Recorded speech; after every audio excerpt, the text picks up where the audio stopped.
Howdy y'all, back out here in the shop.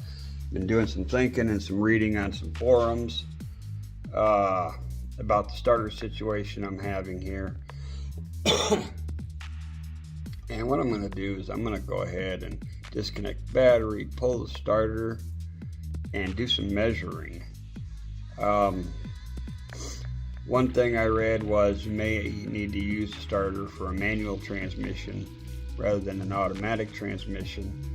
Another thing I read is you may need to use an old starter, an older one, because the older one sat closer into the flywheel.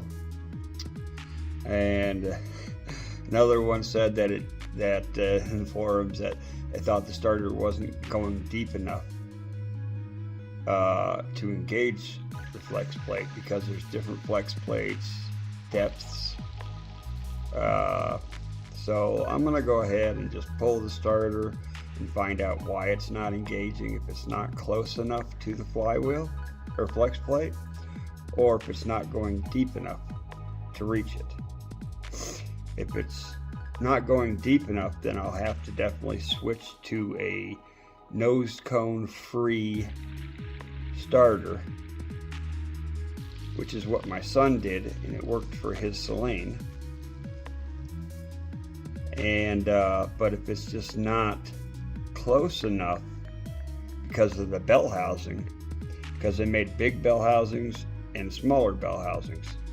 If my bell housing, which I think is a large, isn't bringing the starter close enough to the flex plate, then I can fix that by drilling a new hole and tapping it and moving it over to it. Just something that I'm trying to figure out here. So what I'm going to do is pull the starter and measure up. Alright, I'm underneath the car with my phone. I'm just trying to figure out how I can show you this. I did find out what the issue was. It goes in plenty deep enough. The starter does. Well, I don't think it might be too dark to see. But the problem is up in there is that it's too far away from the flex plate. This is a slightly smaller around flex plate altogether. I looked up the specs for it, and this is a 13.3 flex plate. The 13.3, that's the distance across, how wide it is, you know, from every direction. And the one I got is a 14.25, the one I took off of here. So it's a 1/2 inch bigger on all the way around on each side, and this starter is not close enough to the flywheel to engage. It does go deep enough. I can clearly see that. But what it doesn't do is it's not close enough to the flex plate. So my thought behind this, and I don't know how I'm going to get it exactly to work, but these are threaded holes inside the top one up here. I don't know if you see my finger, there it is. And this bottom one down here are both threaded holes in the bell housing. What I'm thinking about doing is drilling them out large, pushing the starter over towards the flex plate, and putting bolts with lock washers and nuts through there, and bolt nutting them. That way I could shim it over and get it closer to the flex plate so that it will engage. I don't know if it'll work or not, and it may just kick the starter back out so it won't engage anymore because of the slot, unless I can stick something, a piece of metal or something on this side of it to keep it over, you know, somewhere here or something, keep it closer to the flex plate, so when the starter kicks in and turns it over, it doesn't kick it back, you know. I don't know if there's something I could do. I'm going to try to go without that first, just to see if it'll work, and go from there.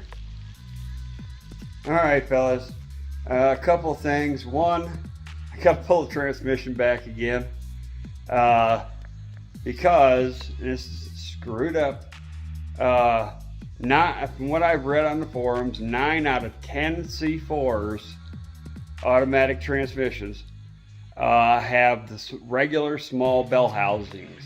Okay, it's rare to find one that's a large bell housing, and guess what? That's the one that I got. Why am I not surprised? So the Flexplate I got will not work for this any starter that will bolt onto this. There's no adjustable starters where you can turn to get the teeth closer or anything like that. I've already searched it all up, asked the questions. So I ordered another Flexplate from Summit, and this one costs like twice as much as the one that I got on there, but it's the correct one. It's the same exact circumference and same teeth as the one that I just took off there. It isn't smaller, but it's got the correct bolt pattern for the torque converter, 10.5 inch, which is what I needed. So now I'm once again waiting on the mail for some. This time some is fast, so they always get me my stuff really quick, either the very next day after I order or the day after that. They're really quick. And I got my steering wheel hub adapter in and my switch kit. I think this is, yeah, there's the installation instructions. And I already bolted the hub adapter on here. And it's just spring loaded. Pull up to release it. Well, it takes both hands, but anyways, that's how you release it off. And all I have to do is weld that on and it's done. So I just slipped it on there for now. Oops, too far. Right there, even. I'm gonna weld it around here and weld it inside here, because it's a permanent fixture.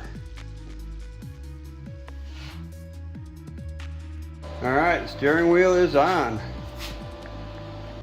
Alrighty fellas, got the Flexplate in. I'm gonna go ahead and drop this transmission and get them switched out here. I'll turn it around and show you.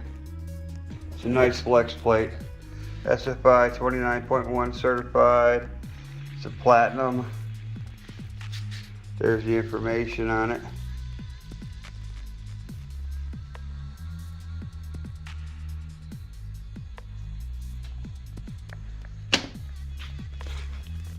So I am going to go ahead and get this trans pushed back at least far enough so that I can get the Flexplate up.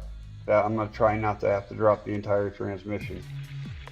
Just going to loosen everything up and try to slide it back as far as I can get it to see if I can get a wrench in there and take it off. That's the plan. Well fellas, I am guessing that the pump is out of this transmission. Even after putting the new torque converter in and flywheel, I still had no pressure that comes out of my lines at all. Nothing, not even a drop. And it won't go into any gear when I shift it into gears. So the only thing I can think of is the pump is no good in the transmission. And that's probably the most expensive part. I have to see what I can try and find one for. But that's where we're at, guys.